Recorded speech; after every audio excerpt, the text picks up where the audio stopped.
lined up the top stars from Hollywood and from all over the world to entertain you on a giant screen with a few colorful motion pictures you've been hearing about and reading It's about. showtime, folks. Enjoy the show. We're delighted to have you with us. They're drive-in theater. You'll find something to please you to add to your evening's enjoyment. Is pleased to bring you our feature presentation.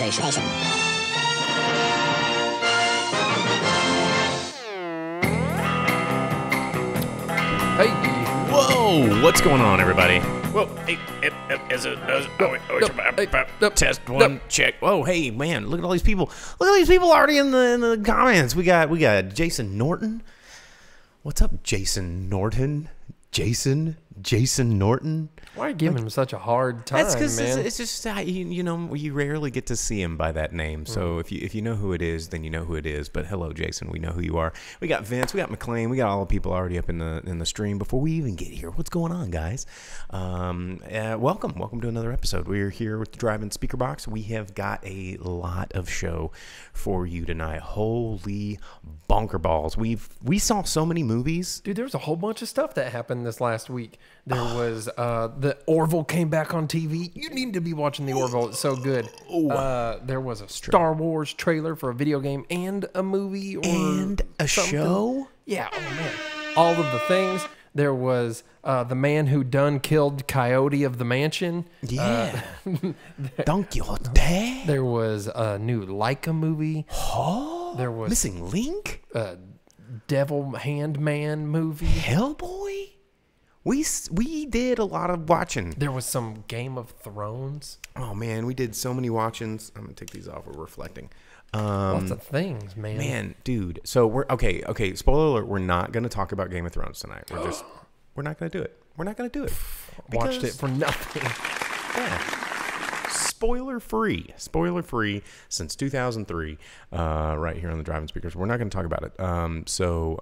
Because that's the problem. Like I avoided the internet so much today because I haven't had a chance to watch the new episode. And so I was like, I'm not going to get on social media. And I got on social media and then I saw like that Notre Dame was burning, and I thought it was like Game of Thrones spoilers for a second. I was like, no. And then I like read it, and I was like, oh man, that sucks. Wait, there's actual like important stuff happening in the world, and so our sincerest, heartfelt thoughts and prayers. If I could send buckets of water to the folks over there, I totally would. But man, how crazy and irresponsible as a people have we become that amazing work of human architectural art that is sat for 700 years or something and not gotten messed up, and now it's like, hey man, Instagram, Snapchat, boo, everything's crazy, we're humans, we don't care about nothing, and then it catches on fire. I haven't figured out, I haven't listened to a lot of reports to figure out what's causing it, but I bet it's something stupid, and that makes me really, really sad and afraid for the world. But we're not going to talk about Game of Thrones. We're going to talk about the man who killed Don Quixote. We're going to talk about that new film from Leica, The Missing Link. We're going to talk about Hellboy. And we're going to talk about some news. We're not going to talk a whole lot about the news because we have literally so many movies to talk about. But let's talk about Disney Plus. Disney Plus announced, it's coming out November 12th. So we still got a little ways to wait. But they did announce what was going to happen with Disney Plus. And you know what? Hats off to Disney because they have managed to corner a market of so many properties that, and this is something that the Drive-In Speakerbox, I think this comes way before the grip, way before the storyboarder. This is back in, I would say this is probably Gaffer days. So yeah, maintenance workers, Vince. Again, stupid human error. How many times have they maintained that building over the course of 700 years? And the 2019 ones are the ones that mess it up. Can't we just have nice things? But anyway, we are always the harbingers of what's happening in the future of movies, going back to what I was talking about with Disney Plus. And one of the things that I talked about years ago was when things started moving to the cloud. And we started depending on streaming services. And everyone was like, get rid of cable. Don't go to the movies. We got Netflix. It's going to be awesome. And I was like, yeah. But what happens when we get rid of all of our physical media? What happens when nobody watches DVDs anymore or home movies? Nobody has a collection of things anymore. And they're like, just access it off the internet. It's right there. And then those were words. But what I was preaching for a long time was the fact that, you know, what people aren't realizing is once we get to that point, once we allow these companies to put our content behind so many paywalls that we don't know our paywalls yet, but then when we get so dependent on it, then the paywalls are going to come. And then instead of like going, oh man, you know what, cable is so expensive, man, I pay $49.95 a month for 4,472 channels when I'm just going to cancel it and get Netflix for $9 a month. You know what I'm saying? What kind of sick cable deal do you have, bro? Well, I'm talking like 9 years ago, okay? Because that was how it was back then, guys. You probably don't even remember. You weren't even born yet. It was before your time. But no, here's what happened is like everybody got rid of their cable packages. Everybody got rid of all their DVDs. Everybody relied on the Netflix and was like, you know what, Amazon Prime ain't so bad either. I mean, I'm already getting the free shipping. Might as well watch The Man in Hightower, I guess. And then all these companies are investing all this money and going, paywalls, Shudder, Stars on Demand, Fox on Demand, HBO on Demand, ESPN on Demand, Disney on Demand. Yeah, but HBO and Stars are always paid channels. So. But here's the deal is everybody's borrowing that market. So get this. If you wanted to watch a show on Hulu, if you wanted to watch a show on Netflix, if you wanted to watch The Mandalorian on the new Disney Plus, if you wanted to watch HBO's Game of Thrones, if you wanted to watch any of this and you don't have cable, it's going to cost you like $4 billion. Because guess what? I have almost all of those services. Yeah, well, and then here's the best part is because you're not paying a cable service for this content, you got to pay your internet bill. Because that's another regulated bill that doesn't even come with content. And so you're paying your internet bill, which now they're throttling because unlimited went away. I saw that. Yeah, the U.S. no longer has unlimited internet. We're just like the rest of the world where we're given breadcrumbs. Oh, except for like South Korea, Japan, Taiwan, parts of China has like completely insane, blisteringly fast internet, like everywhere. Well, I remember having a friend in New Zealand. We got Fola. I was about to chime in. Switzerland also, yes, yeah. Switzerland has it. Well, I remember playing video games with a friend in New Zealand, and he's like, "Oh, you guys, I'm almost at my data limit on internet." And we're like, "Are you playing on a cell phone? What's wrong with you?" And he's like, "No, man, like internet is data capped." I'm like, "Well, that's stupid because in America." Well, and that was always what I said the gamble was. It is we get everybody hooked on streaming monstrous bandwidths of data, and then we regulate that data, just like we do electricity, just like we do your water bill. They don't want you to pay for a service that just comes through the pipe. They want to pay you for how much of that service or charge you for how much of that service that you use. And these paywalls are the way that they're going to do it, and they're succeeding because Game of Thrones much? Like, dude, there are people signing up for HBO Go left and right just so they can watch the rest of this silly show. And you know, no, I didn't say, Vince, to your point, it's not the entirety of it, but there are certain metro areas where it's pretty amazing.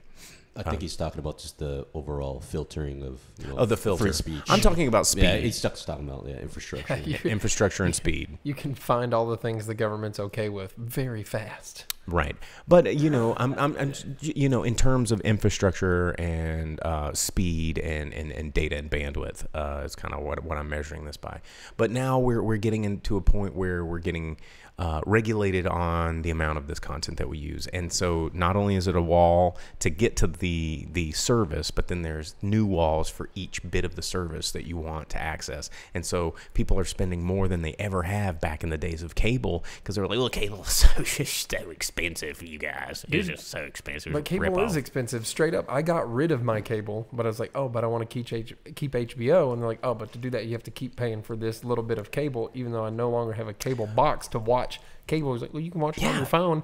I need to get rid of that again because it's like $50 that I'm spending and not using. Do you know what $50 is now? $50 is HBO and Cinemax. There you go. Which is, I have better ways to. HBO Now has caught up to HBO Go. I don't need to have HBO Go anymore. I can have HBO Now, and I'll get Cinemax, and I'll watch Bruce Lee punch people. Amazon Prime, $20. Or Netflix, you can $10. You can add $10. HBO or Cinemax through Hulu or Amazon. You can have for $9.99. piggyback, Like I tried to watch American Gods season 2, and it was like, oh, you got Amazon Prime? That's great. This premium service that you already pay for. But guess what? It's going to be $9.99 additional charge a month if you want to watch this one show, because it's the only decent show we have. Yeah. And well, I'm like Vince, I mean, God. Yeah, you pay cable and you get nothing from it. You get That's minimum what you channels. But that's what you thought. No, it's true. But now we're going to spend $200 and get even less. You just watch. I'm just saying. I switched from cable to Hulu with live TV, and that's way better than my cable ever was. Just watch. Okay. Don't believe me, just watch. I'm a Bruno Mars on you, because this is just one step. This is not the finished product. If you think this is the finished product, you're crazy. Because it's not even my final form. It's not. It's so not even. It's not even these media companies' final form. Because I mean, Disney Plus isn't even out yet. It's not even out yet. I mean, November 12th, and people are like, well, golly, sign me up. $69.99 for an annual subscription for all the goof troop I can watch, man. What? Dude, actually, when you put it that way. Bro, so who doesn't want to see the misadventures of Maximilian Goof, bro? No, as Adam says, you can pay for a month of service, binge, and cancel. But let's be real, though. What percentage of people actually do that without already spending 3 or 4 months and going, man, God, I really just need to cancel that. I'll cancel it next month. Since it already ran through, I might as well use it. And is it only $70 a year? For Disney Plus, right now, their ad-free service will be $6.99 a month or $69.99 for an annual subscription. Well, think about this though. Disney encompasses ABC, No. Fox. No. You don't get not any Disney of that. Plus. Disney Plus said that it will boast some 7,000 episodes of existing Disney-only series, 25 original series, 400 older movies, and about 100 recent theatrical releases. And they're going to be offering the new Mandalorian show, and then every episode of The Simpsons. They acquired that. But there's a little bit of Fox products. But they said if you want ESPN Plus and Hulu, they'll bundle those in for a discounted rate. But those are still completely, you're not going to get, now that Disney has their own, it's all these other things. No, this is just the Disney. So you don't get ABC, you don't get ESPN. You don't get, nope, you don't get, that's extra. You don't get much of 20th Century Fox. Yeah, you don't get any of that. Nope, that's separate. That's other ways they want to get your money. And this is all one company. And they're going, nope, you got to pay for it. Nope, you got to pay. Yep, boop. Yeah, but it's the most evil of media companies. Remember when Viacom was the evil one? And then remember when Ted Turner was the evil one? And now it's like Disney's the evil one, but we all like it because it's Marvel. When Disney bought ABC, they were pretty evil too. I mean, they're still evil. They've always been evil, but for some reason we accept them just like Apple. Like Apple's the devil. And we're just like, well, I'm going to like my shiny stuff.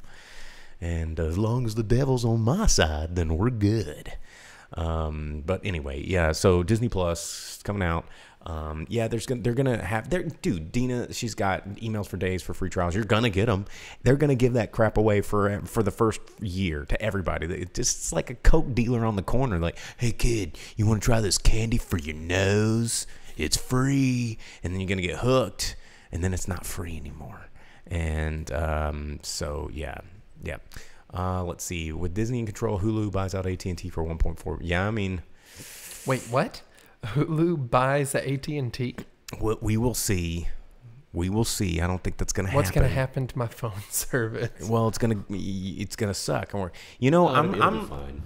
It's a totally different division, but I'm ready for Snake Plissken to reset the world.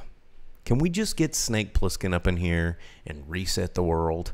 You remember at the end of Escape from L.A., where he just like totally puts the reset button on technology? He's like, boom, screw you guys. No, who remembers any part of Escape from L.A. except for the basketball scene and the Peter Fonda surfing scene? And the part with Bruce Campbell, the plastic surgeon scene.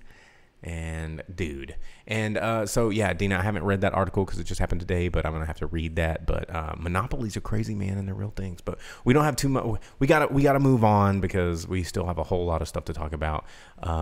What else? I mean, we might as well just skip most of the news and just get right into movie reviewings because we have a lot. It was mostly Star Wars, huh?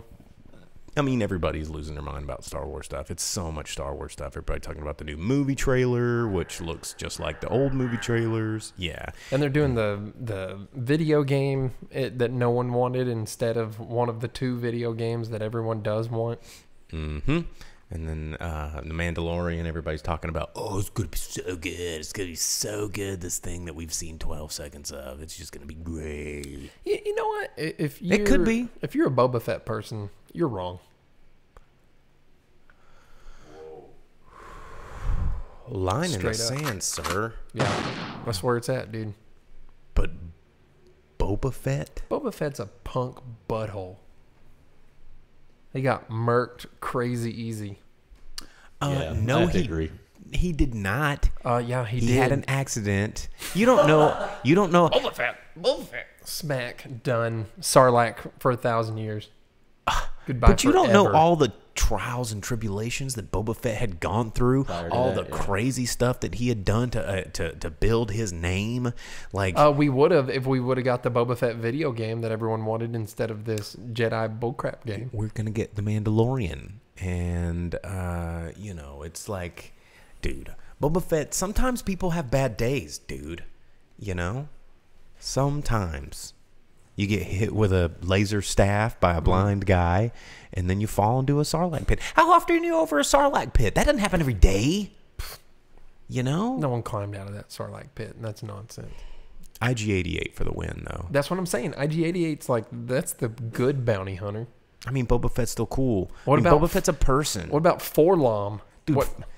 Man, you know who else was, can get out? Look, Boba Fett got out. No, Look, he's just like, you know who else was a person? He dude? just held tight and then got Dengar was a person. No one's all like, oh, Dengar's my favorite bounty hunter because Dengar's stupid. What about? Can we bring up Dengar? What about Zuckuss? Zuckuss is alright. But IG-88 is the man. Yeah, dude, and he has 3 copies of himself. So if one gets injured, one takes the place, and they just look. See, ain't nobody give a crap about Dengar, dude. But Dengar's also an arch nemesis of Solo. Of nobody. No, he's just like when the Arkansas Razorbacks say they have a rivalry against the team, and they're like, what? What are you talking about? And and they're like, yeah, man, yeah, we're arch nemesises. Dude, there's my boy Bosk right there. Oh, now Bosk is cool. Oh yeah, there he is. There's Bosk. Look at that. You got Zuckuss, IG-88, Boba Fett, Bosk, Forlom, and Dengar. Yeah, dude, IG-88 though. The squad. I mean, dude, IG-88's the man. He's the man. Everyone knows IG-88's the coolest. C-3PX, what are you talking about with that mess? McLean. And as Adam said, Bosk, the female lead we all need. Bosk isn't female. You don't know? You don't know? Yeah, you do. You don't know? Have you been to that planet? Trandosha. All right, let's stop talking about Star Wars.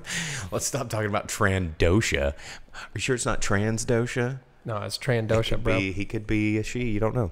It's Transdosha. Moving on before we get in trouble for something. Let's talk about movies. What movie do we want to? Let's talk about The Missing Link first. You want to talk about The Missing Link first because we don't have probably don't have a whole lot to say about it because we really liked it. You know. Well, and I would have liked it a lot more if we would have remained the only ones in the movie theater. Oh gosh. So, it's really funny because we both accidentally ended up in the theater at the same time. We had no idea we were going to the theater. And I'm like, my logic is, okay, I'm going to go see the 10:30 show of a movie marketed to kids. On a Saturday. On a Saturday. Who's going to be there? Yeah. So chances are it's probably going to be empty. I'll have the theater to myself. And so I'm sitting there, and then so I'm like, crap, somebody comes in. I turn around, and it's the Grip. And I was like, hey, butthole. And you're like puffed up real big. Like, who is this? Did it really? And yeah, you were like, what? Ooh.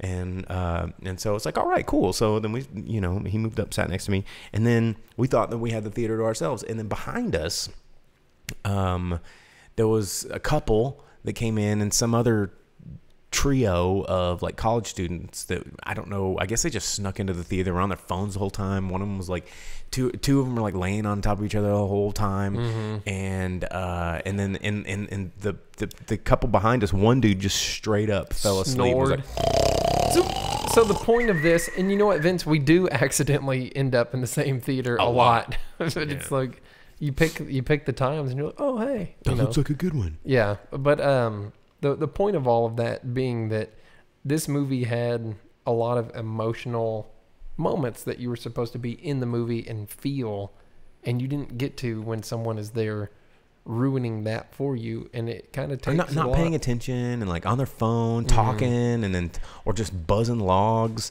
and it takes away from the movie's only 90 minutes long. It's super short. It's not long, and it's like, man, all of the big moments that you're like, oh, you're supposed to be in it and feel for the characters.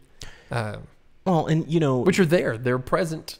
And the thing about I'm saying, I wish I would have been able to be in those moments more than I was able to be. Well, the thing about films from Leica Studios, if you're not familiar with Leica Studios, they're pretty much the premier studio of stop motion animation right now.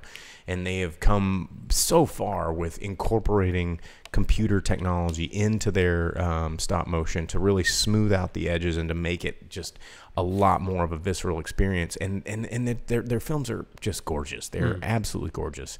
And Paranorman was fantastic. A lot of people love Coraline, which was kind of their big debut hit. And then we were both really big fans of Kubo and the Two Strings. Your favorite movie of all time. Yeah, dude, Kubo and the Two Strings is so good. And even Box Trolls I thought was good. I know you weren't a big fan of Box Trolls.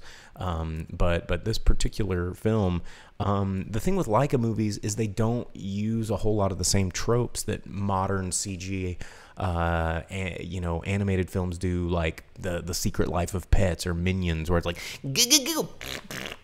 fart fart fart obnoxious noise, buy the toys. And it's like, let's develop these characters, let's tell this story, let's see how we can approach this fantastic sort of scenario with relatable characters and approaches, so that adults and kids alike can kind of get sucked in this story. And when I saw the trailers to Missing Link, I thought it was going to be weak. I thought it was going to be on the Box Trolls level of not very memorable, but I want to go see the animation. But I walked out of there really enjoying this film. Yeah, and it had really good voice acting. Everybody except for Zach Galifianakis sounded like they were a different person. I would have never been able to pinpoint Zoe Saldana or Stephen Fry Hugh or Jackman Timothy Oliphant as their characters. Yeah, Timothy Oliphant, man. I was trying to figure out who the voice was the whole time because it sounded... I was trying to figure out Stephen Fry's character, and then at the end I was like, oh, dude. Well, I mean, Timothy Oliphant's character sounded so much like Bill Paxton that it was bothering me because I love Bill Paxton. He's gone, man. And I was like, I know this isn't Bill Paxton. But he played the character of Willard Stank. And he was this bounty hunter that was out to thwart the plans. But this film, you can see it by yourself. You can see it with the kids if you have any of those. And everyone can enjoy this movie. You get life lessons and hard-hitting drama mixed with good classic comedy. Not a fan? Yes. Oh. Sorry about that.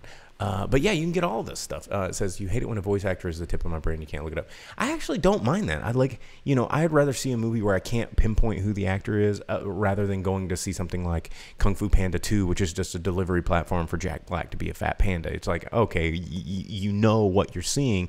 This is not a character. This is a celebrity that you know in an animal body. Well, but that's how Galifianakis was in this one. I disagree. I got lost in it. Or maybe it's just because I don't watch a lot of Zach Galifianakis these days.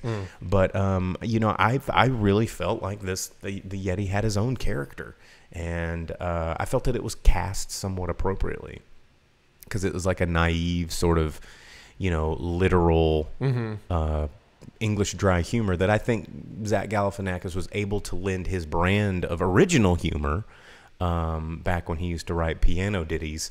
And was really funny back then. And I felt like he was able to bring some of that comedy to that character. But yeah, I don't want to talk super, super long about it because, really, we just have positive things to say. Like, I like Leica films. And the end of the movie has a great credit scene where you get to see the assemblage of one of the scenes and how they move the characters and put it together with some slight CG in the background, but everything else is hand molded. Moving along. And they did a time lapse of a scene that they built, just like in Kubo and the Two Strings, where they had made one of the largest stop motion props ever with the big skeleton battle. And then they showed a behind the scenes of that, and it's just like, it's jaw-dropping to see the work that these guys do. Yeah, they have like a big fight scene in Missing Link, and it's when you sit there and think about the choreography of moving each individual one a little bit to do frame by frame, and they pulled it off. So yeah, it was a good watch. It's crazy. And stop motion animation is something that I've always loved. And there's so very little of it left. You get the Wallace and Gromit world, and you get basically the Leica world, and there's not much in between. There's only two big studios really doing good quality stop motion. And Leica is moving away from the clay and moving more towards model based. And so 3D printing has helped them a whole lot, and where they're able to make a lot of these different models. Like I remember watching a documentary on Paranorman and all of the different models that they made of Norman, and they were able to use 3D printing technology to kind of Aardman Studios, they're fantastic. But again, it's kind of a dying art because Aardman almost went away when they had that fire several years ago, but why are we still talking about the Tick? Yeah. Because why would you not talk about the Tick? The Tick is awesome. I don't know. On the conversation on Facebook, time for shameless self-promotion. If you want to get in the conversation here on the Drive-In Speakerbox, you can do so over on our Restream chat here. It's going to pull from Facebook, from YouTube, sometimes from Periscope. The Periscope push-pull has not been working very well lately, but you can jump in the fun there. Just find us on Facebook at The Drive-In Speakerbox, on YouTube / The Drive-In Speakerbox, or on Periscope at Drive-In Speakerbox. And also since we're in the shameless self-promotion world, we are still making the migration to the new studios. Hopefully, maybe by the end of the month, we'll have something running there. We got to get our internet speeds up to the fray. But Drive-In Speakerbox, the Speaker Labs, Speakerbox Labs. I forgot. Speaker Labs. I thought I was right the first time. Speaker Labs Studios. Boom. Look for it. It's coming very soon. Coming this summer. Yeah. Speaker Lab Studios, your source for podcasts, live casts, streaming, and restreaming. It would have been a good commercial there if we'll pull that out and record it later. But anyway, that's coming up. So, yes, there you go. That is Missing Link. It is pretty good, and it's doing pretty poorly. So, not a whole lot of movies come out in release this next weekend. So, we're going to talk about that next. and give you that opportunity to see Missing Link, because there's not a big Marvel movie, there's not a Star Wars movie, you actually have a weekend to see some stuff. Sam wants to know if we're gonna have a green screen at the new studio. No, we're gonna have practical effects. We're gonna have a set. We're gonna have an actual set with bric-a-brac and tchotchkes. We could set up a green screen. I mean, we could. Yeah, for other shows. For doing other things instead of the live cast. Yeah, I mean, we could build a green screen in the studio and be like, "Well, driving Speakerbox goes to the moon," and we could be in a spaceship, being like, "Whoa!" It'd be like 1990s, public access television. Or the TV show that I host on Saturday nights on Fox 24, which we use a lot of green screen, and it's just silly. Hey, Sam. Sam's saying hey from New York. Tuning in from New York. Hey, man. Appreciate that. So let's talk about what's coming out in theaters this week before we review any more movies. Opening this week, April 19th, 2019. We have the new horror film that you may or may not have seen the trailer for, but again, in the expanding, and this is something again that we talked about probably 2 years ago here on the Drive-In Speakerbox, of this growing trend of studios starting to make films aimed at a Latin demographic, which I think is a brilliant move, and I think it's something that we need to do. We need to stop targeting all these movies at just one single audience. Let's see. I'm in Delaware. But Nice. I think that as we make steps towards growing markets, we can see a lot more diversity in our movies. And this one's coming out. It's called The Curse of La Llorona. What are we? Am I missing something? La Llorona. Yeah. Well, I like La Llorona better. Because obviously I'm not a Spanish speaker, but you want to roll an LR for me? You say it. There's no double R, bro. You don't need to yell. There's a quadruple L. Yeah, dude. It's Llorona, bro. My Llorona. Is this what's gonna be? But anyway, it's a ghost story. It's from director Michael Chavez. It's got Raymond Cruz, Patricia Velasquez in this film. It's got ignoring the eerie warning of a troubled mother suspected of child endangerment. A social worker and her son, they go and are drawn into a frightening supernatural realm. You know what was not cool about that trailer is that the first time I saw it was on my phone, and I was getting ready to get in the shower. Was that the girl where she goes, rinsing? Yeah, and there's like a little girl that gets attacked in the bath, and I was like, I don't want to take a shower anymore. So yeah, part of the Controverse, we will see. It's another horror movie, but again, a cast that you don't normally see, and I think that's pretty good. Yeah, I mean, hey, I don't. How do you mispronounce Saldana? People mispronounce things. That's just what it is. It happens. It happens. We speak one of the dumbest languages on the planet, English. Wrong. It's pretty dumb and hard to learn. Wrong. But I mean, it just makes us pronounce things weird. So sorry about it. We try. But anyway, that movie's coming out. Next up, you maybe seen the trailer of Steve, the Penguin. Penguin.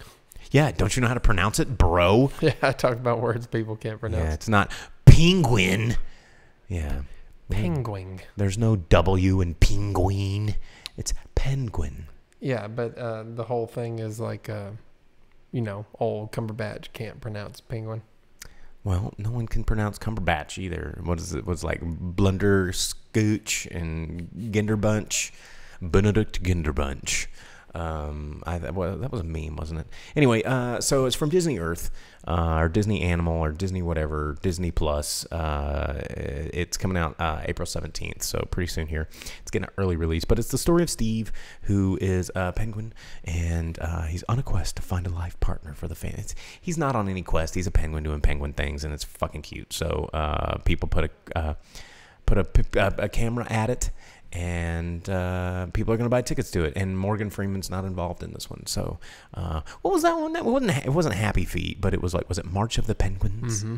And completely different movies. Yeah. So it's all movies about, because they're like, oh, it's so cute. Look at it. It's like a bird, but it walks like a person. It's so people-like. Oh, animals doing people things. Blunderscooch. Blunderscooch sounds like yes. Okay. Thanks, Vince. That does sound like a blunderscooch indeed. But anyway, that's pretty much all that's coming out in theaters. We do have a new Bollywood film that's coming out that we may or may not get because we tend to get them. But it's Kalank, and it's a drama set in the 1940s during the partition of India. And what are you laughing about now? Are you still laughing about blunderscooch? No. A pronunciation? I don't. No, it's like clunk. It's Kalank. I don't know, dude. I want to see it. But anyway, that's coming out, and I mean that's really about it. Everything else is going to be in somewhat limited release. Breakthrough. Yeah, Breakthrough. That's not getting in wide release, but it's another one of these faith-based films. Movies, yeah. And it's about this 14-year-old son. The trailer is so bad. And, I mean, what's funny, though, is it's a faith-based film, right? And it's, it's got Josh Lucas and, it's got Topher Grace. And the last thing I watched with Topher Grace, I was watching, I think it was that show Get Shorty. And Topher Grace played this actor who was like a heroin addict, and he was like this big famous actor, and he was a big jerk and heroin addict, and a part of his daily routine was getting blowjobs from this dude that would come in and bring him his heroin to get him all situated for the day. And it's just like seeing Topher Grace. The literal last role I watched him play was this piece of shit, like a heroin addict actor getting blowjobs from some dude every day for work, and then he's like going, but Jesus will guide your son through this difficult time. Hey man, you gotta have range, man. You do. Acting. Yeah, so I don't know, it's always funny. But yeah, Chrissy Mintz is from This Is Us. Marcel Ruiz in this one. But it's based on a true story of Bible stuff. So yeah, there you go. It's coming out, Breakthrough. It's opening April 17th. I don't know if it's going to get a nationwide. It'll probably get expanded release. I don't think it's going to get nationwide. But I don't know. As you've been seeing these faith-based films, they've been coming out and making the money. Vince, this movie's going to show you how thoughts and prayers really can't help. That's right. This is the Thoughts and Prayers movie. Yes, as Dina said, Thoughts and Prayers, the movie. So, don't stop giving them. In fact, only give them. It could be the same character after he turned his life around, yeah. Oh, man. So, anyway, that's your offerings this week. So, that means that, you could probably go see Missing Link and support that little film because it's not doing well at the box office. It didn't, it's kind of oof. It's kind of oof. Oof. All right, what's next? We got to move right along because we've still got 2 more movies to review. What do you guys want us to talk about? We've still got The Man Who Killed Don Quixote, the latest film from Terry Gilliam, 25 years in the making. We're going to talk about that, and we also need to talk about Hellboy. What note do we want to end on the show? Let's do Hellboy now. Let's do Hellboy now. Let's do Hellboy now, he said. Let's do it. You know what? Let's do Hellboy. Yeah, let's do Hellboy. Hellboy is the new film from, starring David Harbour, playing the role of Hellboy, directed by Neil Marshall, who the director of The Descent, director of some of my favorite episodes of Game of Thrones, Battle of Blackwater, anybody? Director of Dog Soldiers, and also the director of Hellboy. And I'm going to go make myself a drink while the Grip talks a little bit about what he thought about Hellboy. Okay, all right. So this movie is not getting great reviews from anybody, and I doubt that we're going to be any different. Most notably is that, yeah, you can tell this guy does gory horror nasty things because the entire movie is just a gore fest and there's not much in the way of characters or what's going on. Everything is as ugly as possible, as gory as possible, as gross as possible. And You do get some fun cookies, like little Easter eggs, fun things for comic book fans. Like you get the lobster, you get some character appearances from people that you normally wouldn't see, and a lot of kind of in-depth Hellboy universe things. But if you're not into the comics, all of it is lost on you. And it's just a way to bring in gore. And it was difficult to kind of go through this whole movie. I don't know what he just said, but this movie sucks dick. I honestly didn't think it was that bad. This movie was garbage. Everyone's been crazy harsh about it, but it was so unintelligibly freaking insane. And I caught a little bit of what you said. I heard a little bit where you go, if you're not familiar with comics, it's going to be really hard to follow. And that I believe, because I've only read a little bit of Hellboy. Not that. It's just that the majority of it is just a gore-fest movie instead of having any kind of real substance to it. And I think that's a mistake that Neil Marshall made, because Neil Marshall is really good at doing gore, and he's pretty good at fight scenes, and he's good at practical effects and some creature effects. Well, and you know, for this movie to only have a $50 million budget, the effects were pretty good. There was some pretty bad effects, right? And every scene with Mia Jovovich made me feel like I was watching some stupid ass Resident Evil movie, because she still can't act. If your only familiarity with the character is the previous movies, it's a different movie. It's a very different movie. And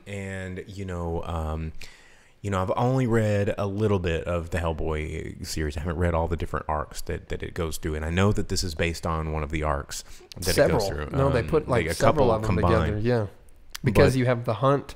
With the deer head guy. Yeah, the deer head guy. Which was ridiculous, and I didn't need to see that deer on his head. I didn't need to see that. None of it was so stupid. Pointless. You have the bat vampire, Lucha Libre guy.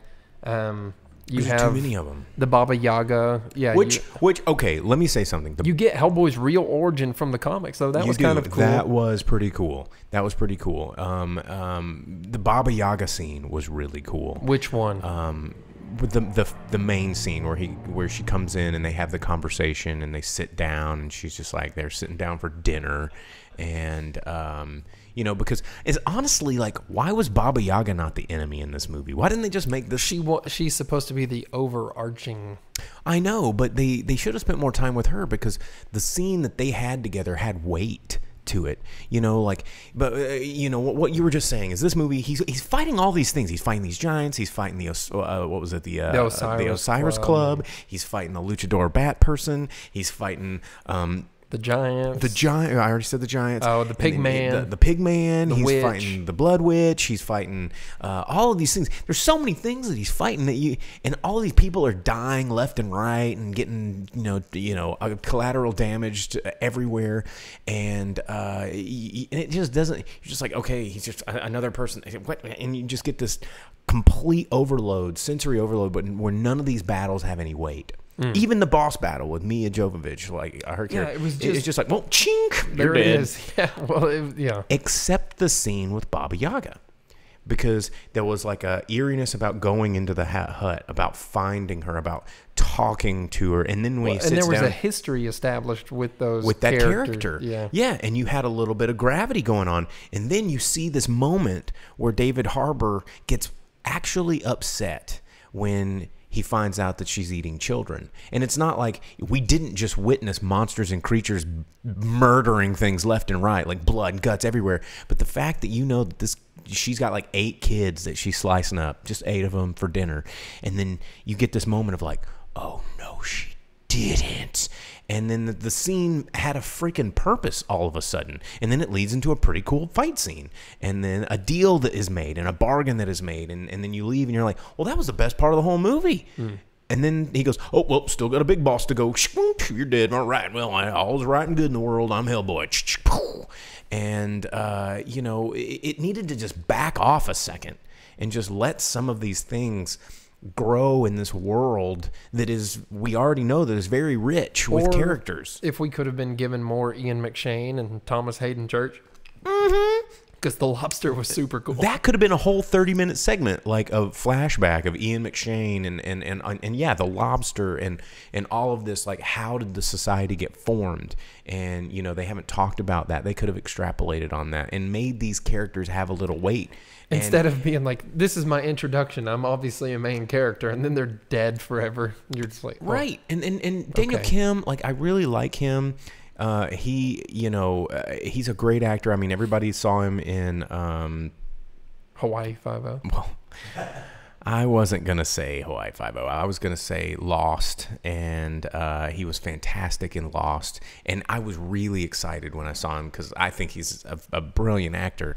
But the lines that they wrote for this character were so garbage. And then the lines that they wrote for the little medium, what was her name? I don't remember. I don't know her actress's name either because I haven't seen her before.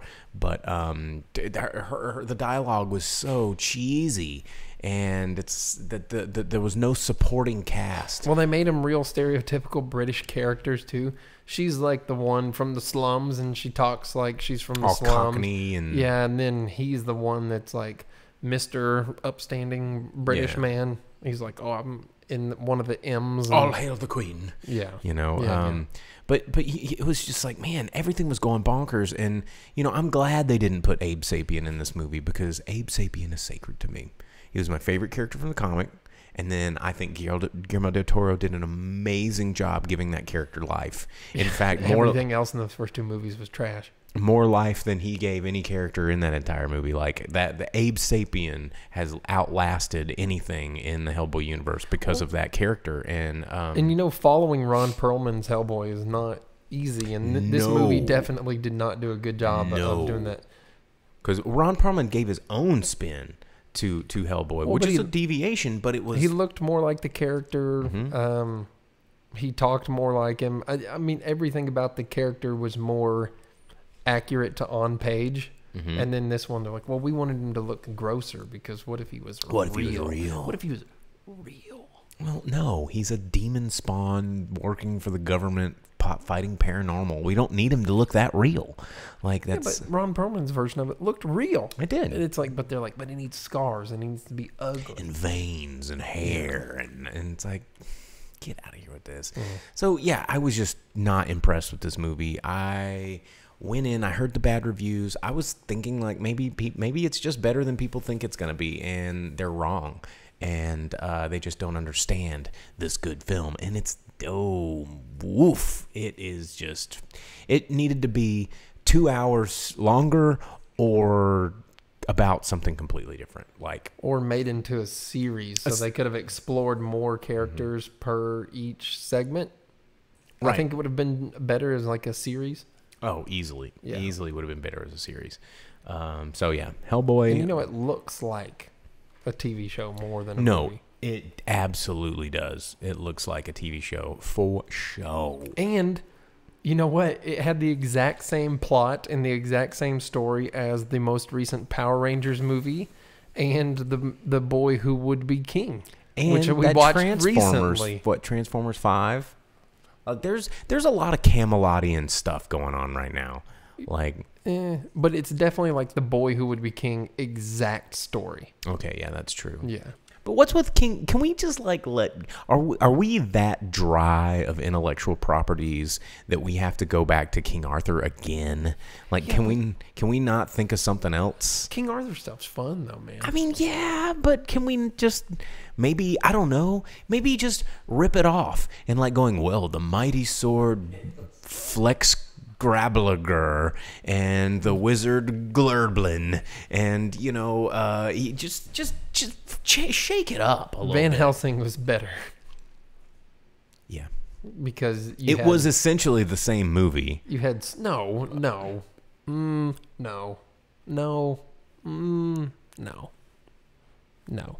But Van Helsing, I think, will withstand the test of time a little bit better than Helsing. Yeah, aren't there like 6 Robin Hoods and dude, they've been again. Can we get rid of? Well, you know why? It's because they don't have to pay royalties because the licenses are out. Like they're such old properties, it's public domain. So you know what I want to see? Pure Flicks, here's the challenge. Here's the gauntlets off challenge. I don't want to see another Robin Hood. I don't want to see another King Arthur. I want to see some Old Testament shit. Like, can we make a movie with, like, giants and unicorns and dragons? None of those are in the Old Testament. They're in the freaking Bible. Unicorns? Yes. Okay. So they made... Have you not read it? They made I skipped to all the hilarious parts. They made the Samson movie. I watched Samson for you guys. Like the horse rape scene with all the horse semen in the Bible. It's like the best part. All right, let's move. Yeah. Let's move on. No, but make that. I want to see that because the Bible's full of some crazy stuff, y'all, that I think would make a crazy awesome like cinematic universe if they wouldn't try to like send us to church afterwards. They made Noah. Yeah, but they kept trying to send us to church. All goes back to Jesus in these movies. What was the movie with Batman slash Bateman's old... What's his name, man? Christian Bale? Yeah, Christian Bale was he was Moses. Yeah. They made that one. And it was a movie. Those movies exist is what I'm saying, dude. Just, the pyramids of Egypt with snakes and plagues and like that's the comic book right there. It's the most OG cinematic universe comic book story ever. I think they need to redo the 1981 Clash of the Titans, but done right. Dude, they did, and it sucked, and they need to do it again. Right, yeah. I thought the Clash of the Titans remake wasn't so bad. Yeah, see? I mean, it was not as good as the original. I've always wanted one of those metal owls. His name was like Obu or something. Like, oh man, dude, you can't un-Ray Harryhausen the genius of Ray Harryhausen. And hey, there's a picture of him right there. That's not Ray Harryhausen. But Clash of the Titans was freaking awesome. Or you know what? How about just like let's watch these movies again because they're good. They're so good. I got it. Oh man, Watch party. Here we go. Patio watch party.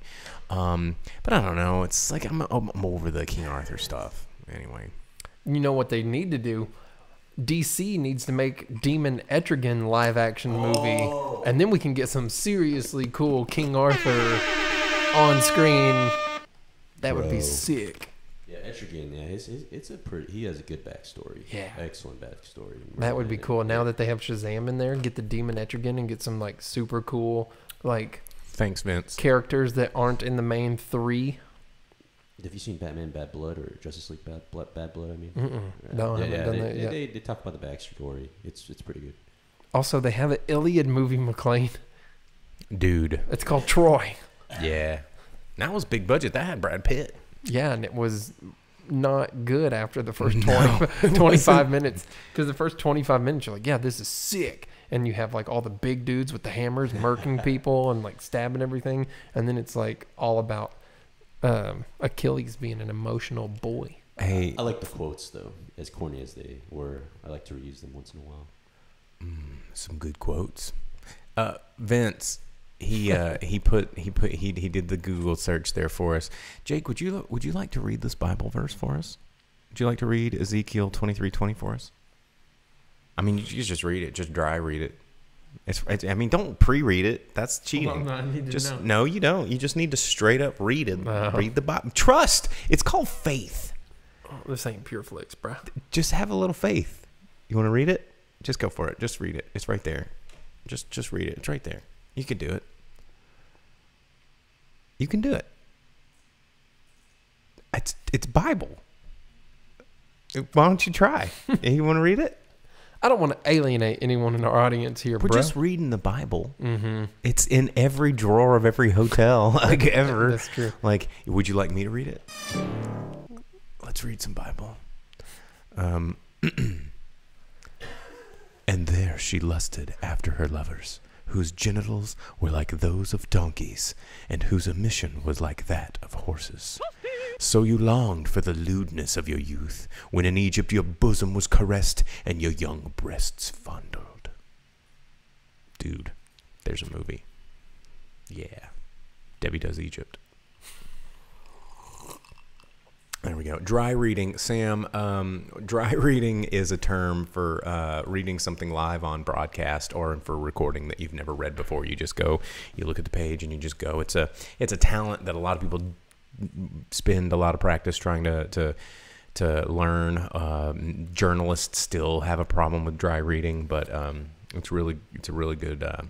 You know what? Recently, this past week, too, talking about news, and not to go too far to promote other YouTube anythings, but on the Nerdist, the voice acting, I forget what the show is, there's a hour-long interview with the full cast of Justice League, and they go over how hard it is to be a voice actor and dry reading and going into scenes unprepared. It's very hard. And how a lot of actors do not have the same capability as voice actors to be able to go in and read and emote at the same time. I've experienced that a lot. Yeah. Dry reading is something even very well-trained actors like, and I've worked with a lot of big celebrities that, they need to go in and like sit with the content and figure it out and try it like 8 times and then go back to the content and have their sides in their hand after the scene is cut so they can go back.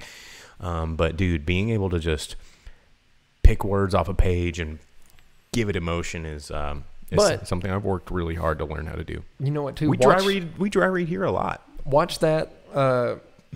It's actually really good if you're into the DC animated, which we promote like all the time because it is sick. It's an interview. You have Kevin Conroy, Michael Rosenbaum, George Newbern. You have Phil Lamar and, oh man, I can't remember, Susan something or another. The voices of Hawk Girl and Wonder Woman, which the other guys are Flash, Batman, Superman, and Green Lantern. It's really good. They're trying to get a DC movie with them all cast as the Justice League again made. So if that's your thing, check that out. Share it, like it, do whatever it takes to get that DC movie, man. Get it. Oh, man.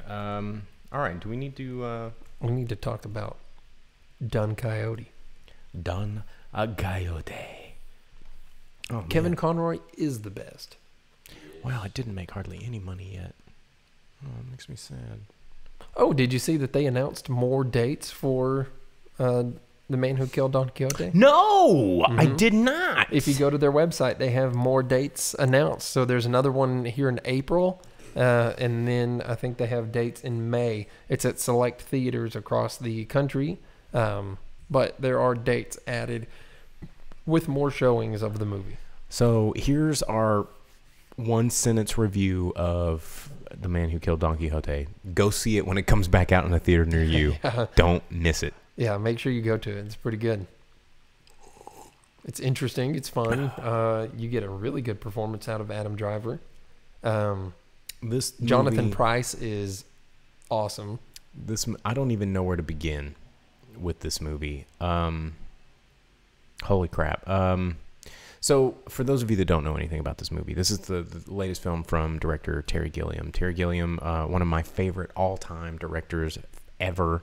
I mean, The Adventures of Baron Munchausen shaped me as a youth. Really? Dude, yeah, it was like one of my favorite VHSs. Like, I loved Baron Munchausen. And then Time Bandits was something that I found in high school, and I was huge into that. And then, Munchausen's a lot like Don Quixote. It is. No, it's absolutely a lot like Don Quixote. It's based off of a book that's very similar, just from a different part of the world. And, Brazil is another amazing film. And, of course, if you don't know any of those things, Terry Gilliam was a lot of the visual component to Monty Python's Flying Circus. He was a lot kind of the behind-the-scenes guy for the Flying Circus. And so a lot of that weird, just crazy, eccentric, like animation and paper cutouts and like all the crazy weird stuff that you get from the Flying Circus universe is all from the mind of Terry Gilliam. And this is a film that has literally been in production for 25 years. There's actually a really good documentary about the production of this film and all the failings that it's had called Lost in La Mancha. And it came out, God, it's like almost 10 years ago now. And, I've been waiting for this for a good chunk of my adult life, and it finally came out. And when you have expectations like that, rarely do they get met. much like the return of Star Wars, where you're just like, oh, we've waited so long, Force Awakens, so it's gonna come, we're gonna transcend into a galaxy far, far away, and then you come out of there going, what the, and then you're like really mad.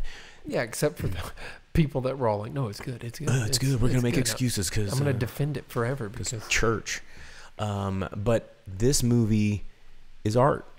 I mean, this movie, it is, Terry Gilliam as a director, I want to get kind of serious about this for just a second, is that, he is one of the last true examples of, a filmmaker that can make a feature, like a Hollywood feature, that strives so hard to achieve his vision and has an artistic style and expression that is uniquely his own, and a message that he feels so importantly about that he's not willing to bend on it, and he is not willing to stop until it gets done the way he wants it to be done.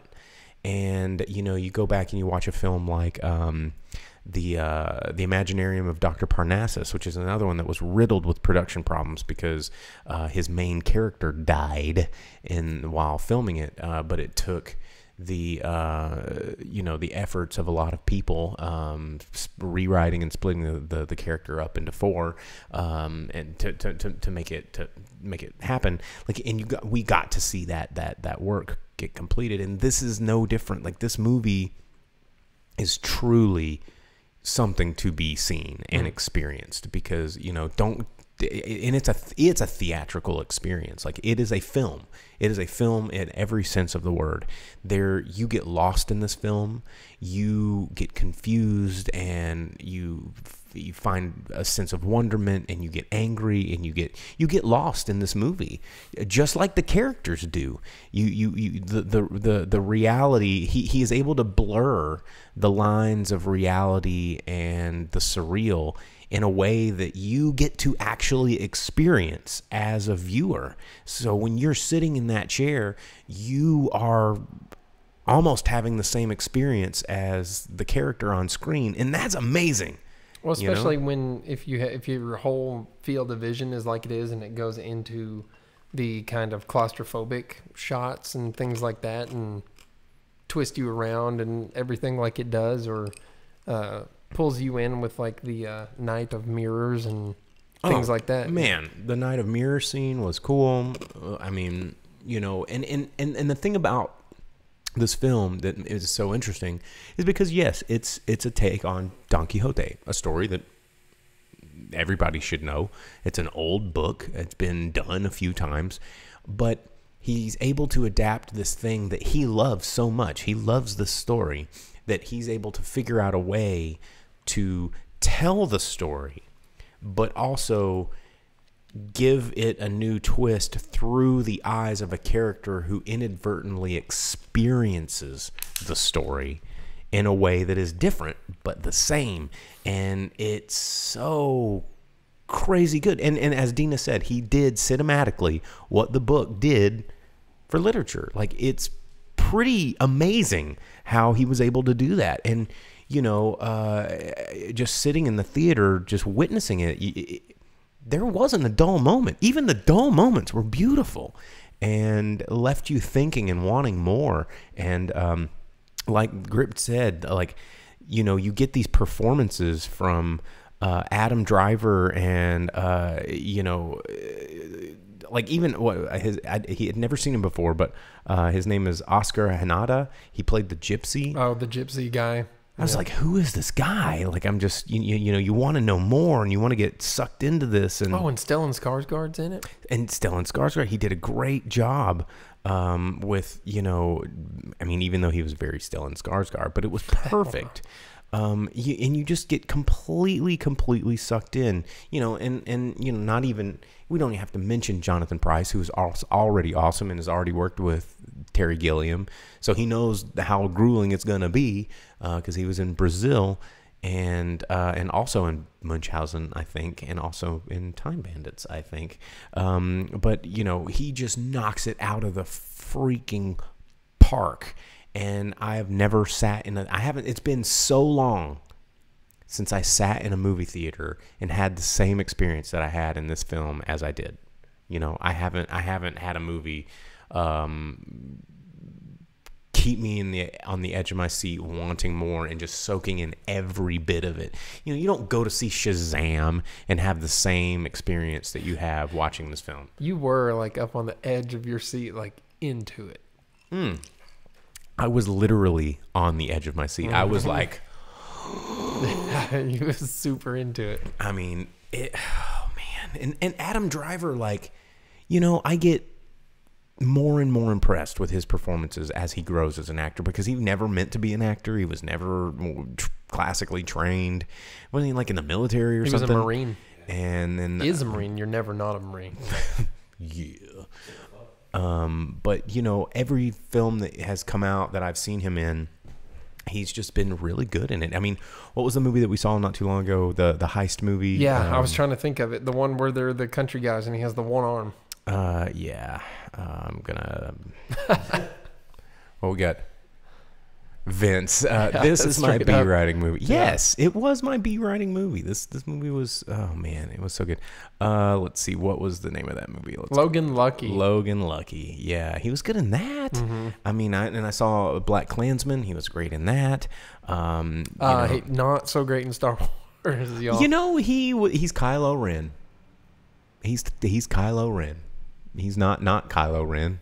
If so, he was similar to Kylo Ren at parts in Don Quixote, and if he would have taken his character from Don Quixote and made that Kylo Ren would be worlds more interesting. Like, he'd be such a much more interesting character. But I'm sure that he doesn't get to make that choice. But you know, I'm gonna say this because it's, you know, it's probably gonna get completely skirted under the rug, but come Oscar season, if this movie is not nominated for costume design, number one. Yeah. Oh man. If it's not nominated for that, at least nominated.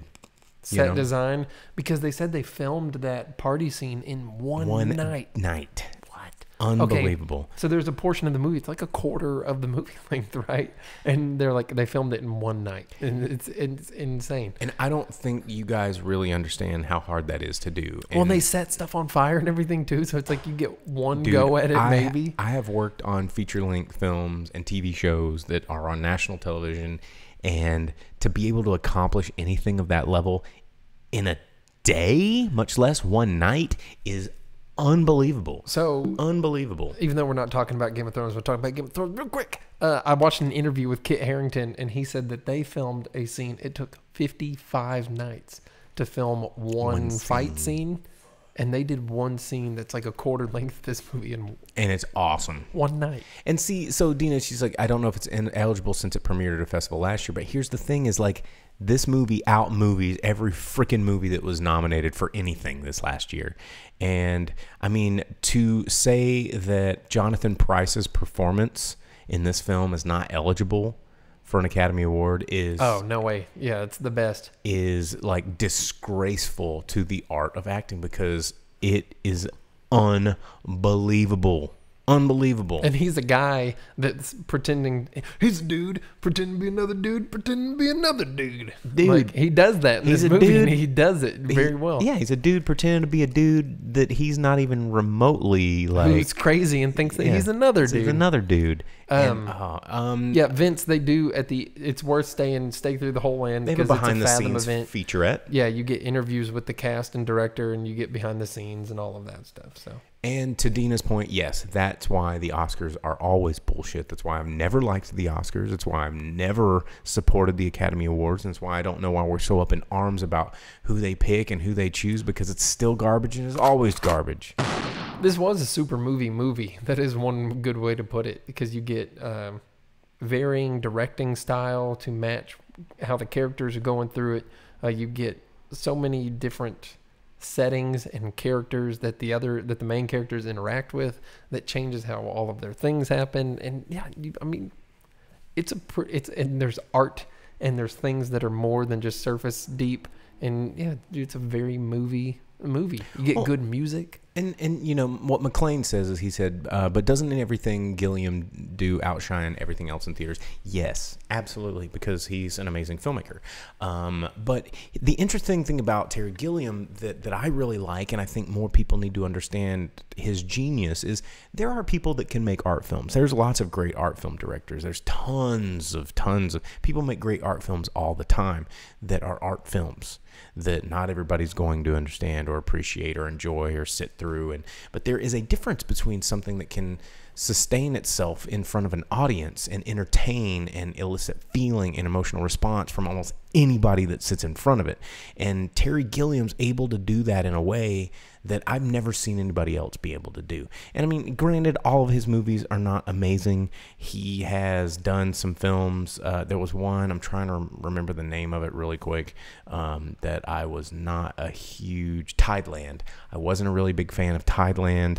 And The Brothers Grimm was the first time that he, and Terrence Malick is a good example. Vince is not everybody's director, but The Brothers Grimm was kind of the first time that Terry Gilliam really bowed down to the producers, because they were like, hey, we want you to make a blockbuster. And he's like, go, man. Which one was that? The one with Matt Damon? Yeah. And so he hated that movie.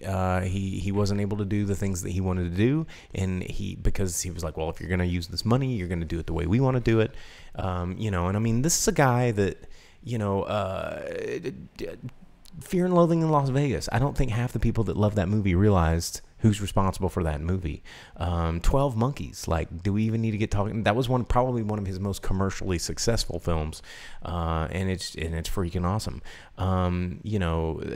The Zero Theorem, I liked it. Not everybody did. It was a little strange. It got a very limited release in theaters, but The Man Who Killed Don Quixote is by far the best film that he's done, probably since '95. Yeah, find the website, check the dates of it being released, and someone said in the comments that I guess it's already slated to get a video release in June, which that was one of the things that was kind of up in the air about it, was if it was going to have distribution available for it, because they're fighting over who owns the rights for distribution. So that's cool to find out that you'll be able to see it on video. Yep. See this movie. It is good. Buy a ticket. Thanks, Vince. Here's the thing. Don't wait for it to come out on video. See it in the theater, because and if you freaking download this movie, if you pirate this movie, I swear to God, I will find you. There are many movies that I will go, hey, pirate it, whatever. I'm gonna look the other way.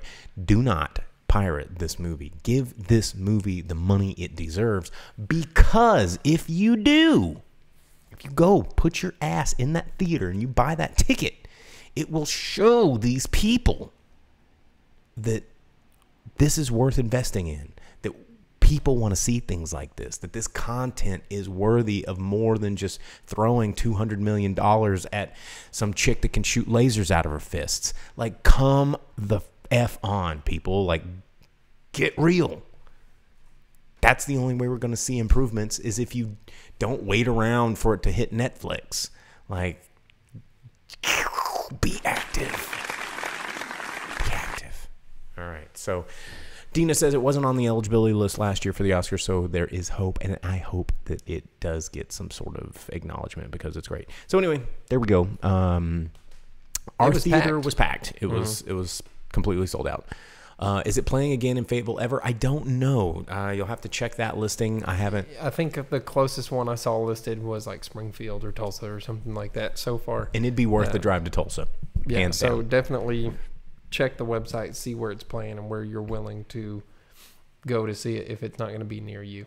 That's so good. All right. Well, it's getting pretty close to wrap, so we need to do the box office roundup for the weekend of April 12th through 14th, which was last weekend. We're going to give you the top 10 movies in America. We're going to tell you what they made so that you can see where people are voting with their dollar, just like we were just talking about.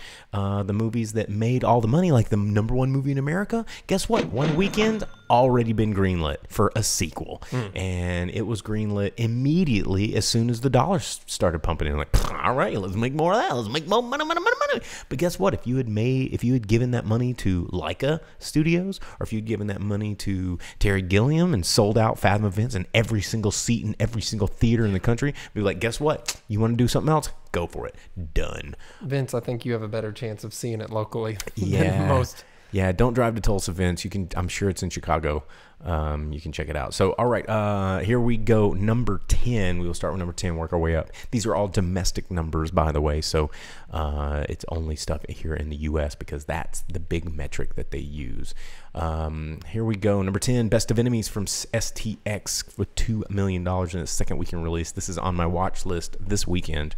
It had a $10 million budget, but has already brought in 8, so it's doing okay for a pretty limited run film. It hasn't even gotten into 2,000 theaters yet, but I definitely want to go see this film. Number 9, Missing Link, debuting at number 9, which is kind of a rough spot. $5.9 million, which is still not bad. A lot of money. A lot of movies made money this weekend, which is kind of crazy. And it opened up $5.9 million. I don't have the budget information with that, but usually with Leica films, it's in the 20 to 30 range. But it opened up in 3,400 theaters and only brought in 5.9. I mean, it performed probably the worst of anything in the top 13 films, because per theater, per the amount of release that it got, it just didn't get any butts in seats. But I would say, given what is in theaters right now, it's worth watching. It definitely is worth watching. Number 8, After from Avrion Films, bringing in $6 million in its opening weekend with a budget of 14. Number 7, Us from Universal, bringing in $6.8 million at the box office in its fourth weekend release. $20 million budget, bringing it up to $163 million. Mr. Peel, hats off. Number 6, Captain Marvel from Buena Vista, bringing in another $8.6 million into the coffers of Disney Plus. 6 weeks out there, it's brought in $386 million just here in the States. So Disney Plus going right just fine. Kubo and the Two Strings results weren't that great either, which is unfortunate because that movie is also fantastic. Go out and buy it on DVD. Yeah, I think Kubo found a better home on streaming and video and stuff like that, so this might be the same thing. It's so good. It's so good. It's so good. Number 5, Dumbo from Buena Vista, bringing in another $9.4 million to Disney. That's what I need to watch. Yeah, you're going to watch that. I'm going to go watch Best of Enemies, probably. So there we go. Our homework assignment is done. $170 million budget for Dumbo. It's only brought in $90 million here at the domestic box office. So it's still got a little bit of a climb. Maybe it needs a feather. I don't know. And it'll get up to the top. Number 4. Womp. Yeah. I've seen Dumbo. Pet Sematary from Paramount, bringing in $9.7 million in its second weekend release. $21 million budget, doing just fine for itself, bringing in $40.8 million. Vince says, my review of Us is maybe I haven't seen too many episodes of The Twilight Zone, but I saw that ending 50 miles away. Well, yeah, it was a little predictable, but it didn't mean it wasn't bad. The ending of Chud you saw a mile away too, but it didn't mean Chud wasn't bad, and it didn't mean this movie wasn't Chud. But dude, Chud, you not watched Chud? No, doesn't mean it wasn't bad. Does not mean that it was not bad. Doesn't mean that it was bad. Yeah, whatever. I don't. It told you English is a hard language. We covered this earlier in the show. Gotcha. What was number 3? 3 was Hellboy, one of those movies that we reviewed. It made how much money? It made $12 million in 3,300 theaters, but its budget is at 50. So I mean, yeah. And with all the bad reviews, everyone's already said it failed too. So next week, I mean, $12 million up against a $50 million budget is not quite failing yet. We'll see how it goes. When you put these articles out there, it's destined to fail. Yeah, and that's the problem. But with Shazam being out for several weeks, with Captain Marvel on the decline, because it didn't even get a foreign release at all. With Us being something that everyone's seeing if they're going to see it, maybe Hellboy will go up this next weekend. Because there's nothing else new coming out. Mm-hmm. Yeah, there's really not. Number 2, Little from Universal.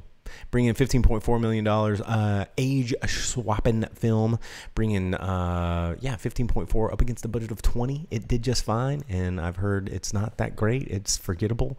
Another one of those like, well, I'm an adult, but now I'm a kid. Wow, wacky.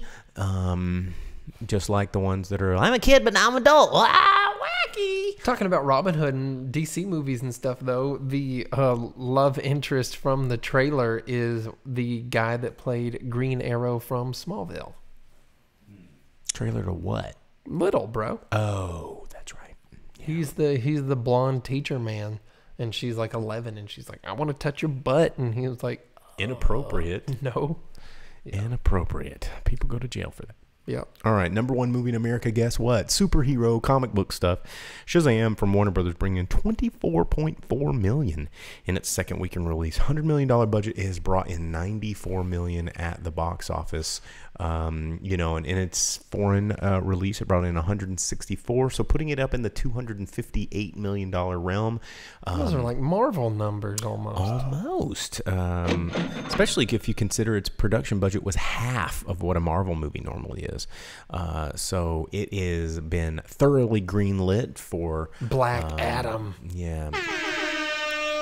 Which is a standalone movie. What? Black Adam, I hear, is supposed to be a standalone. They're not going to make him the Shazam villain? I think that's for a future crossover. How do you make Black Adam a standalone? I don't know. They want money. They're going to figure out a way to do it. What's the name? It's going to be what? Black Adam and Amazo? It's going to be like the two non-Shazam Shazams? They can look. They're going to be able to do. They put enough fart jokes in it, and people are going to go see it. That's what's going to happen. Forget that movie, Vince. That movie's no. Yeah, we're not even going to acknowledge that comment in the comment section. But if you want to see it, you can jump into the YouTube.com/The Drive-In Speakerbox, Facebook.com/The Drive-In Speakerbox. You can check out the stream. You can view it later. You can share it with your friends. And guess what? Hopefully within the next week, maybe 2 weeks, we are going to have the podcasts up. So if you don't want to look at our ugly mugs, you can just download this on your favorite podcast aggregator on your commute to work, and you can share it to your friends. Then you don't have to turn the phone upside down to not look at us. Yeah. And and then get this. There are plans to open up the vault of episodes of going back almost to 2014 of episodes of the Drive-In Speakerbox. Just hundreds of episodes coming at you. So look out for that. And of course, be on the lookout for SpeakerLabStudios.com, which it's going to be cool. So there you have it. That's lots of air horn. There is. I mean, why not? All right. That's it. We're done. That's all the time we have. Any parting words, Grip? No? I got nothing. All right. Like and subscribe. Share it with your friends.